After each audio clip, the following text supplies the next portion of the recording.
types d'offrandes, plusieurs types, tout ça.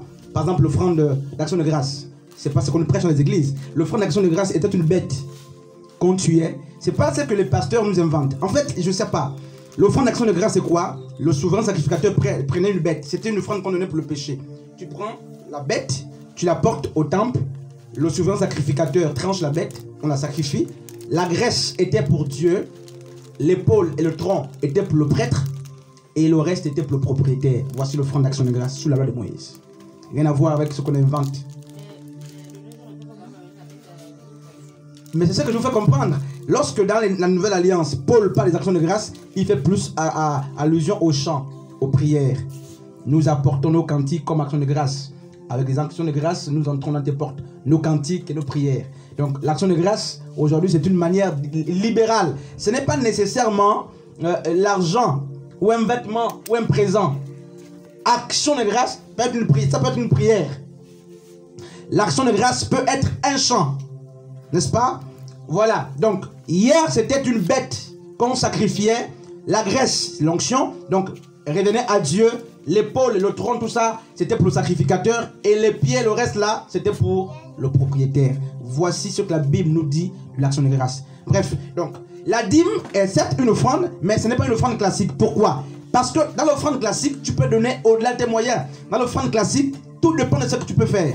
Alors que la dîme était, n'est-ce pas, le 10e de ton revenu. Alors qu'est-ce qui se passe? On va lire Deutéronome 14. Parce que vous allez vous rendre compte que la dîme, quand on nous prêche dans l'église, mais vous allez vous interroger, c'est quelle dîme que les pasteurs prêchent par exemple? Voilà, voilà. Combien de types de dîmes la Bible présente? Les églises ont caché ça au peuple, par exemple. Beaucoup les pasteurs le savent. Beaucoup de ministres de Dieu savent qu'il y a plusieurs types de dîmes. Ils savent ces choses-là. Mais ils ne les prêchent pas. Ils mélangent tout. On va vraiment lire. Si quelqu'un a la page. Deutéronome 14 à partir du verset 22. Maintenant là, on va citer, n'est-ce pas, les différents types de dîmes. Tu lèveras ta dîme de tout ce que produira ta semence, de ce que rapportera ton champ chaque année. Vas-y. Et tu mangeras devant l'Éternel ton Dieu, dans le lieu qu'il choisira, pour y faire résider son nom. La dîme de ton blé, de ton mou. Vraiment, on peut écouter ça avec eux. Les premiers-nés de ton gros, de ton menu détail. Afin que tu apprennes à craindre toujours les... Ok, donc, on nous dit quoi? On nous dit que il y a la dîme qu'on donnait une fois l'année. Et cette dîme qu'on donnait une fois l'année était mangée par le propriétaire. Un frère Guy, frère Fortuna, soeur Cléna. On ne dit pas que cette dîme-là, on l'a donnée à quelqu'un, un frère ou une soeur ou un pasteur. C'est pas moi qui dis, c'est écrit là. Le frère fait a lu, j'aimerais que quelqu'un d'autre lise dans sa Bible aussi. Frère Fortuné peut nous aider dans ce sens. Deutéronome 14, à partir du verset 22 jusqu'au verset... oui, juste le verset 22 jusqu'à 23. Tu lèveras la dîme de tout ce que produira ta semence, de ce que produira ton champ chaque année, et tu mangeras devant l'Éternel ton Dieu. Tu mangeras devant l'Éternel ton Dieu. Après, on va prendre notre version de la Bible, parce que là, oui frère. Tu mangeras devant l'Éternel ton Dieu, dans le lieu qu'il choisira pour y faire résider son nom. La dîme de ton blé et la dîme de ton blé, de ton mou et de ton huile. Et les premiers-nés de ton gros bétail, les premiers-nés de ton gros et de ton menu bétail, afin que tu apprennes à craindre toujours l'Éternel. Ok, donc, oui, Maan, on dirait que tu as embrouillé ou bien un problème. Donc, dans un champ par exemple, là, c'est la dîme qu'on donnait chaque année. Une fois l'année.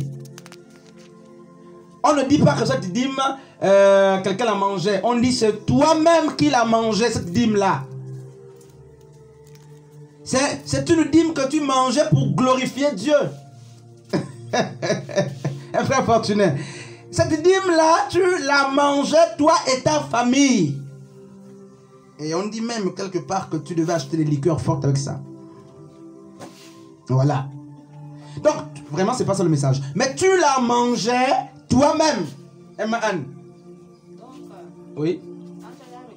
Tu as pris le 10e, n'est-ce pas, de ton champ. Tout ce que tu as planté dans le champ là, tu prends le 10e. Tu manges. C'était comme ça. Et le lieu que Dieu avait choisi, c'était quoi? Pour faire résider son nom, c'était Jérusalem. Voilà. Il fallait aller. Et tu mangeais ça. Tu mangeais ça toi-même. Hein, Maman Anne? Une fois l'année. Parce qu'on estimait que le champ, mais il fallait une année pour justement récolter. Hein, frère Julien? Oui, frère Guy. Je sais qu'il y a beaucoup de questions ce matin, là, je sais. Qui me vient à l'esprit. Oui. Parce qu'aujourd'hui aussi, chacun dit que des personnes, comme on voit, exemple, quand vous êtes appelé à un ministère, il y a un positionnement d'ordre du Seigneur. Et c'est quand beaucoup de personnes vont manger sur mon ministère. Oui, oui. Comment ils vont se nourrir en fait? Aujourd'hui, on parle de building church. Ouais. Oui. Quelqu'un peut dire, bon, moi j'ai reçu la relation de par exemple 10 000 membres dans mon église. Donc ce qui l'amène à vouloir peut-être. Ok. L'offrande c'est quoi? Il va se nourrir de quoi? Non, dans le cadre de l'offrande aussi, est-ce qu'il n'y a pas de pasteur qui a eu la révélation de manger la dîme? Voilà. Ok. Ok. Mais là, je vais te répondre. Je vais te répondre. Regarde. Lorsque Moïse travaillait, Moïse était un futur pharaon. N'est-ce pas, frère fortuné? Anne. Bon, ok. Lorsque Dieu dit à Moïse, n'est-ce pas, lorsqu'il envoie Moïse, on parle d'abord de l'histoire d'Abraham. Lorsque Dieu a dit à Abraham, par exemple, dans Genèse 12, je crois, sors de la maison de ton père et ta mère, va vers le lieu que j'ai choisi pour toi, tout ça. Abraham s'est nourri de quoi? La dîme. Ok. Lorsque Dieu dit à Moïse, laisse tout, parce qu'il paissait le troupeau de son beau-père, le père n'est-ce pas, de Séphora. Dieu va dire, laisse tout, va où? Délivrer mon peuple. N'est-ce pas? Alors, il s'est nourri de quoi? La manne. La manne, c'est la providence. Si un homme de Dieu abandonne tout, s'il dit que Dieu l'a demandé d'être, n'est-ce pas, comme on dit ça comme en plein temps, comme on dit couramment, il faut la providence, pas la dîme. Pas la dîme. Pierre dit à Jésus dans Jean 6, Seigneur, nous avons tout abandonné, qu'est-ce que tu nous donnes? Il a dit quoi? Fais comme les autres. Les autres ont fui. Il a dit à Pierre, fais comme les autres. Après Pierre a dit non. Toi tu as les paroles de la vie. À qui irions-nous? Nous on va aller chez qui? Donc tous ces hommes-là, les 12 apôtres, avaient abandonné leur travail, la pêche. Hein? Matthieu était quoi? Matthieu était collecteur d'impôts. Lévi, il s'appelait Lévi. Il a abandonné, se nourrissait de quoi? Pas de la dîme. Les pasteurs se nourrissent pas de la dîme. Les pasteurs se nourrissent des dons volontaires que le peuple apporte. Il impose. On va voir, on est en train de rentrer dans le message. La dîme, ce n'est pas la propriété d'un pasteur. C'est nullement écrit dans la Bible. C'est pas écrit. Ça peut jeûner. C'est pas un jeu de pasteur. Et on va voir notre enseignement un jour pour voir si on doit encore appeler la dîme. Il faut me rappeler, on va voir cet enseignement. Donc, il n'y a aucun passage qui dit que la dîme égale récompense du pasteur. La dîme, parce que là on est en train de... On va voir tout ça. La dîme qui était une forme de dîme, parce qu'il y avait 4 types au moins. La dîme était mangée par qui? La dîme était la dîme que les Lévites prélevaient sur la dîme qu'ils recevaient pour donner à Aaron, le souverain sacrificateur. La dîme. Donc les Lévites, quand ils prélevaient la dîme du peuple, la dîme des Lévites, donc ça devenait la dîme des Lévites, les Lévites enlevaient 1/10 de la dîme qu'ils avaient reçue pour donner au souverain sacrificateur à Aaron. Mais nous ne sommes pas sous l'ère sous le sacerdoce lévitique, où il y a encore un souverain sacrificateur, ça n'existe pas. Christ est devenu à perpétuité le seul souverain sacrificateur. Si un pasteur te dit qu'il est souverain sacrificateur, qu'il le prouve par les Écritures, c'est complètement faux, c'est illusoire. Bref, on va rentrer. Donc, en fait, tu as le souci des pasteurs qui sont en plein temps. Mais si tu es en plein temps, c'est la providence. Et regarde ce qui se passe. Paul travaillait, c'était un grand apôtre. C'est d'ailleurs un apôtre qui n'a pas été témoin oculaire de Christ. mais qui a travaillé plus que ceux qui étaient témoins oculaires, avec au moins 13 épîtres, l'apôtre Paul. Mais il ne se nourrissait pas des dîmes du peuple. Il faisait les toits, tout ça, pour se nourrir. Où sont passés ces hommes et ces femmes de Dieu qui peuvent compter sur Dieu? Parce que c'est Christ qui est le rémunérateur de notre foi, ce que la Bible dit. C'est lui qui nous a appelés, c'est lui qui doit nous payer. En fait, si Dieu m'amène à être, n'est-ce pas, en champ libre ou indépendant, je ne sais pas comment on dit ça même comme là, en plein temps, c'est-à-dire j'abandonne mon emploi tel que je suis là, il ne faut pas que je prenne le peuple comme des vaches à lait. Je dois compter sur la providence de Dieu. Et comment Dieu fait tomber la manne? Mais la manne, c'est la providence. Il y a des dons volontaires. Il y a des frères qui vont te soutenir. Si tu es appelé, si c'est Dieu qui t'a dit d'abandonner, il va donner la providence. Si ce n'est pas Dieu, tu vas être mendiant. Un prédicateur mendiant, gourmand, voleur, tout ça. Tu vas commander. En fait, beaucoup d'hommes de Dieu, il faut le dire haut et fort, se sont aventurés eux-mêmes à abandonner leur poste de travail. Pourquoi? Parce que nous voulons prendre le peuple comme des vaches à lait. Il faut extraire le lait pour manger, boire, tout ça. N'est-ce pas? Ça, c'est l'orgueil des hommes. Parce que je ne pense pas que Dieu serait contre le travail. Parce que Paul dit quoi? Dans 2 Thessaloniciens, Paul dit celui qui ne travaille pas n'a pas droit à la nourriture. C'est biblique. Que le paresseux ne mange pas. Et Dieu a dit à Adam et sa femme que l'homme mangera à la sueur de son front. La sueur du front du pasteur, c'est pas la prédication, je suis désolé. Donc, si Dieu, je crois que Dieu peut demander aux gens de tout abandonner. Je crois. Prendre des apôtres à aller bâtir. Mais si Dieu vous le demande, c'est lui qui va vous rémunérer. Dieu va créer des moyens. Il va toucher les cœurs des gens pour vous nourrir. Comme le corbeau a nourri les lions au désert. Dieu est comme cela. Malheureusement, nous sommes à un âge où les hommes de Dieu ont pris l'église comme une entreprise de rémunération, justement, où on fuit les études, on fuit la chaleur du travail, on fuit la douleur du travail, et on se dit, bon, on va paître le troupeau, et on va extraire le lait, on va imposer la dîme, il y a les dîmes qu'on invente, hein, l'offrande du prophète, une illusion.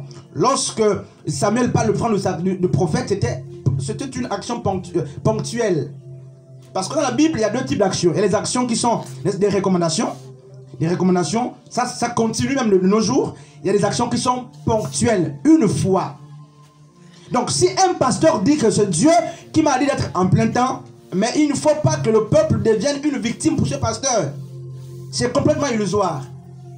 Donc qu'il compte comme Moïse dans le désert, mais qu'il compte sur Dieu qui peut faire descendre, n'est-ce pas, la manne, la providence. Et j'ai vécu ça à plusieurs reprises. Dans mes douleurs, dans mes galères, j'ai vu. Mais David dit quoi? Il dit j'ai vécu, j'étais jeune, j'ai vieilli, je n'ai pas vu le juste mourir de faim, par exemple. Donc, mon frère, ma soeur, si Dieu t'a appelé en plein temps, c'est le même Dieu qui va faire descendre au ciel la providence. Et vous me prendrez Galatie 6, ou celui qui prêche l'évangile vit l'évangile. Vous me prendrez ça. Mais bien sûr, celui qui prêche l'évangile vit l'évangile. Ça veut dire quoi? C'est l'évangile qui te rémunère. Ce n'est pas l'argent monnaie ou ce n'est pas que tu imposes. Les gens qui sont touchés par l'évangile que tu prêches nécessairement penseront à toi, que tu le veuilles ou pas. Parce que Matthieu 18 dit quoi? Vous avez reçu gratuitement, donné gratuitement. Donc nous, les chantres par exemple, qui font des CD qui vendent, vous savez que ce sont des artistes. Ils n'adorent pas le Seigneur. Dena moi n'adore pas le Seigneur. Tasha Ops n'est pas adoratrice du Seigneur, je suis désolé de vous le dire clairement. Parce que vous ne pouvez pas adorer Dieu en faisant la course. Les CD qu'on vend là, l'argent va où? Dena moi, pour la petite histoire, elle est venue avec Moïse Mbiya, on a donné combien? Combien de millions? 15 millions. 15 millions. Pour les adorateurs du Seigneur, 15 millions. Vous pensez que vous êtes adorateur du Seigneur? Vous êtes commerçant. Même si vous chantez les beaux chants, vous êtes commerçant, simplement. Vous ne devez pas, vous êtes le commerce. Pourquoi? Un frère qui adore Dieu avec le don qu'il a reçu, le talent qu'il a reçu, ne cherche pas nécessairement à monnayer les œuvres de Dieu. Frère, les psaumes là, David, les fils de Corée, Asaph, Salomon, Mariam, ils n'ont pas vendu. On ne vend pas le don qu'on a reçu. Bref, donc le pasteur ne peut pas dire la dîme est, j'ai vu des pasteurs taper la poitrine. C'est ma nourriture. De tels hommes de Dieu, il faut les confronter avec les Écritures. C'est pas leur nourriture, c'est écrit où? Donc, premier type de dîme, le propriétaire mangeait. On va continuer la lecture. Donc, jusque-là, certainement beaucoup n'étaient pas informés qu'il y a une dîme que le propriétaire mangeait. Sans qu'on lui fasse la guerre.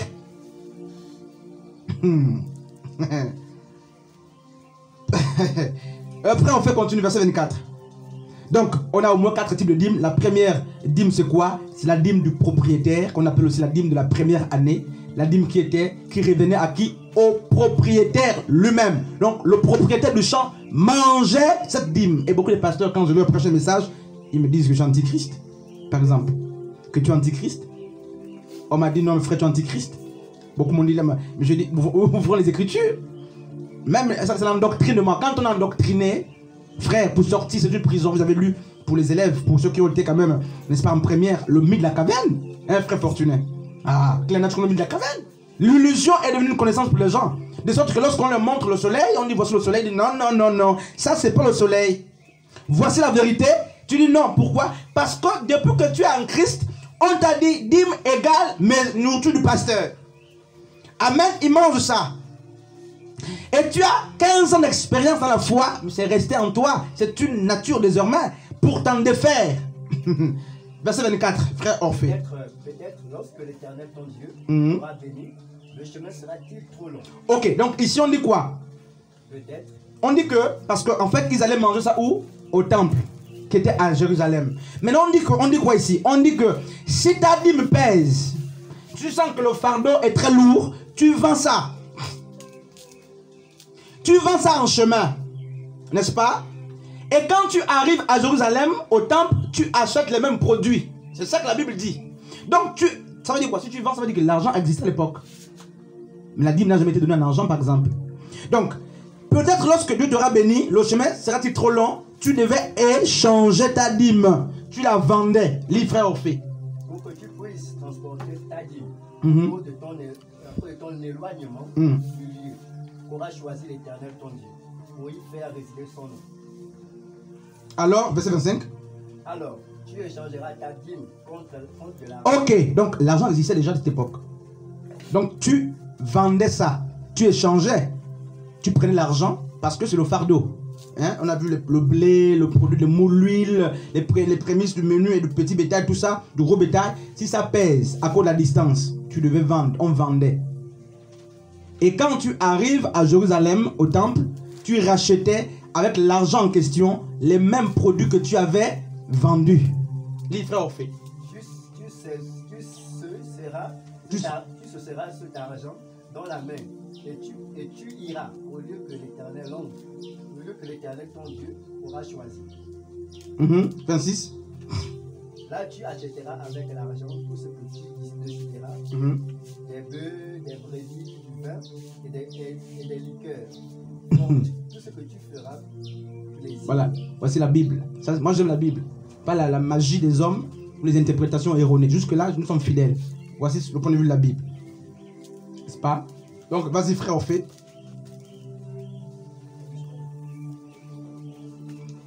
Oh non, verset 27, on va prendre un autre type de dîme, vraiment. Verset 27. Sauf si quelqu'un d'autre à la page. Verset 27. Tu ne délaisseras point le Lévite. Qui sera dans tes portes. Car il n'a ni part ni héritage avec toi. Au bout de 3 ans, tu sortiras toute la dîme. Pendant la 3e année. Et tu la déposeras dans tes portes. Alors viendront les Lévites. Nos Lévites qui n'ont ni part ni héritage avec toi. L'étranger, l'orphelin et la veuve.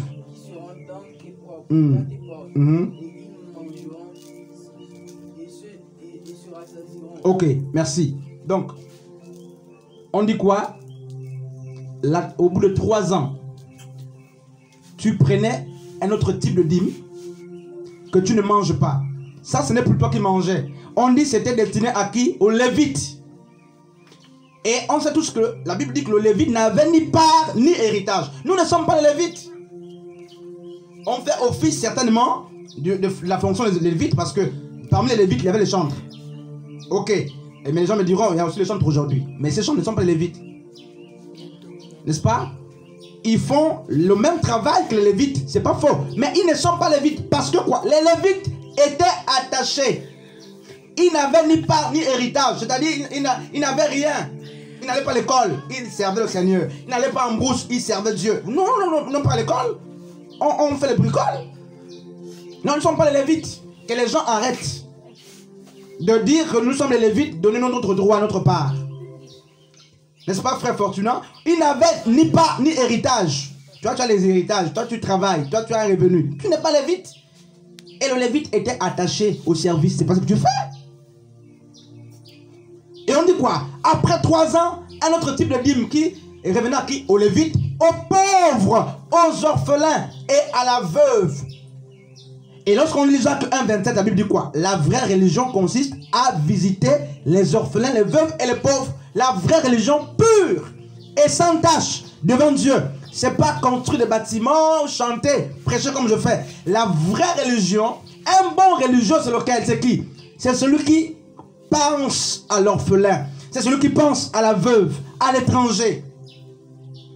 N'est-ce pas? Donc, il y avait la dîme des Lévites, des orphelins. Donc, la dîme de la 3e année revenait à qui? Aux orphelins, aux étrangers, à la veuve. Est-ce que c'est ce qui se passe dans les églises? Maintenant, pour dissuader, les hommes de Dieu disent que quand l'argent rentre de temps en temps, c'est le vol. C'est pas comme ça que ça se passe. Cette dîme-là, tu pouvais on dit tu déposais toi-même. C'est pas l'église qui allait déposer. Donc, tel que le frère Fortunat est là, dans son entreprise, il prend l'argent, il va déposer à l'orphelinat.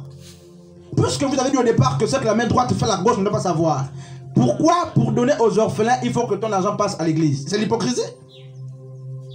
Et là, c'était un mystère entre celui qui prélevait la dîme et celui qui recevait. Et où sont les veufs? Où sont les orphelins? Où sont les étrangers? Mais nos voisins autour de nous, frères et sœurs, nous sommes tellement religieux, tellement hypocrites, que notre argent va où? Dans les bâtiments d'église pour nourrir les pasteurs. Mais nos voisins, qu'est-ce qu'on en fait? Je donne la parole, frère. Non, les orphelinats autour de nous, qu'est-ce qu'on en fait? Il y a les orphelins dans ces orphelinats, qu'est-ce qu'on a fait? Les gens sont malades sur les hôpitaux, ils n'ont pas de quoi acheter payer leurs ordonnances, qu'est-ce qu'on en fait? Nous, on parle de... C'est l'hypocrisie. C'est-à-dire qu'il y a un problème de religiosité dans les églises. Il faut que le pasteur me voie pour qu'on m'élève, pour que j'ai une place. Et quand tu donnes la dîme, même tu écris ton nom, si tu es hypocrite, tu commences à écrire ton nom. Dîme 2, dîme 2. Voici une forme d'hypocrisie. Alors que le frère Julien prend sa dîme, il dit, je pars dans un orphelinat, ni vu, ni connu. Il donne, il est parti. Je pars vers cette dame qui est veuve depuis 2 ans que je constate, il dépose, ni vu, ni connu.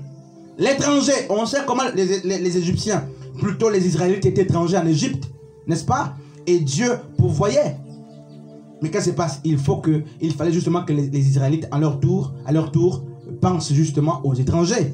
Parce que la condition de l'étranger, on la connaît tous. Qu'est-ce qu'on en fait? Il n'y a pas cette dîme dans les églises. Après, on va maquiller. Bon, en fait, cet argent, on a pris. C'est pas comme ça. C'était pas comme ça. C'est toi-même qui l'apprenais. Mais aujourd'hui, on dit, à Mané, nous-mêmes, on va diviser. C'est faux, c'est pas comme ça. Oui, frère Guy. Je lis un verset. Un verset du chapitre 1, qui là où la parole dit celui qui a enseigné, soit de l'enseignement. Galatie 6. Fasse savoir parle de tous ses biens. Avec celui qui prêche l'évangile, oui. Le verset précédent dit on ne se moque pas de Dieu. Celui qui. Le vrai mission de salaire, tout ça. Mais en fait, le passage est mal compris. Est-ce que ça ne fait pas. Non, c'est pas la dîme. Bon, c'est pas la dîme, mais est-ce que la situation de donner en fait. Le problème c'est quoi? Ben écoutez frère, il faut pas être méchant. Et regardez ce qui se passe. Quand on lit Matthieu 10 à partir du verset 8e, la Bible dit que Jésus-Christ dit à ses disciples que quand vous irez prêcher, ce qu'on vous donnera, prenez-le. N'est-ce pas? Si on vous reçoit, restez. En fait, il parle de la nourriture. Parce que ces apôtres étaient comme des ambassadeurs, en fait des nomades, des gens qui allaient de gauche à droite. Et Paul dit dans Galates 6:6 que celui qui prêche l'évangile vit l'évangile, n'est-ce pas? Et plus loin il dit l'ouvrier met son salaire. Mais qu'est-ce qui se passe? L'ouvrier met son salaire, en fait il est dans le contexte du temple. Le temple existait et l'ouvrier est dans le temple. Donc c'était nécessaire. Lorsqu'on dit par exemple que, tu l'as bien dit, dans Néhémie 10, on le dit, nombre 18, on le dit clairement, Aaron mangeait quoi? Toutes les offrandes qu'a le temple? Mais bien sûr, il mangeait ses offrandes, tout il prenait. C'était pour lui. C'est Dieu qui avait décidé que c'était pour lui, c'est Dieu qui avait dit. Donc, c'est pas une malédiction, c'est pas mauvais de donner à celui qui te prêche l'évangile. Non. Mais attends, mais Dieu, comme Paul dit quoi? Que chacun donne selon ce qu'il a résolu dans son cœur, sans tristesse, avec joie et sans contrainte. C'est comme ça qu'on donne. Donc, si tu prends ce passage au stade littéral comme ça, on va se tuer nous tous. Maintenant, moi je te prêche l'évangile ce matin, partage-moi que bien. Tu peux le faire. C'est des interprétations parfois mal faites. Tu vois un peu? Sinon, mais chaque fois que tu prêches l'évangile, que les gens divisent leur bien, ils te donnent tout. C'est spirituel. Donc, c'est la reconnaissance. Tu vois un peu?